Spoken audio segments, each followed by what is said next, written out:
This is Dr. Charles Kuruku. Let me help you on how to deal with grief, loss, and healing. It is very important to know that nobody can ever be fully prepared to deal with the sudden loss of a loved one. Here at IOC, we constantly look to God as our refuge and strength, a very present help in trouble. We can never be more prepared, but the only way we can be prepared is to know our secured relationship with God and the blessed hope that we have that if we ever die, we go straight to be with the Lord. For Paul writes and he says, to be absent in this body is to be present with the Lord. Part of being part of grief is the fact that the loved one that we lose, we never get to see them again. But the problem here is that Jesus Christ was very much aware of this situation, and he prepared a way where those who die in the Lord go straight to be with him. To be absent in this body is to be present in the Lord, and that is the best place to be. In fact, we have such a blessed hope that no matter what happens, it does not make God irrelevant. Dealing with grief starts with the pain of the loss and the denial that it happened. There are different stages of grief, and the first one is denial. And then the final one is establishing the closure. And when we have that closure where we know that it is done, we have accepted it, and we are ready to allow God to show us life after the grief. But don't move too fast in this process.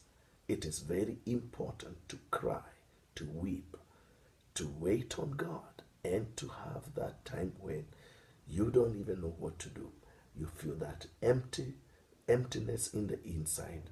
You probably are even afraid, but doing it with hope and not allowing the enemy to turn grief into depression. We believe and we come together, especially this Sunday morning. We want to come together so we can join each other and strengthen each other in this process of grief. When we lose a loved one and we feel empty and we feel hopeless, it's time to be reminded not to be hopeless. We will not be hopeless.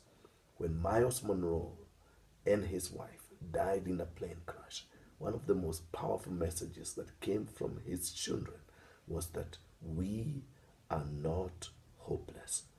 When their uncle and all their top leadership died together in a plane crash, they came up with this message: we are not hopeless. And guess what? There is so much hope in coming together. I encourage you, IOC, let's all come out this Sunday morning. There'll be a lot of people coming, and we are going to bundle together in unity, in love, and in helping each other. You're going to have a shoulder to cry on. And if you are not in that situation, you will offer your shoulder for someone else to cry on you. And we will pray and minister to each other in such a spirit of unity and joy to make sure that every person who has experienced loss and grief, that they go through this properly and they get healed.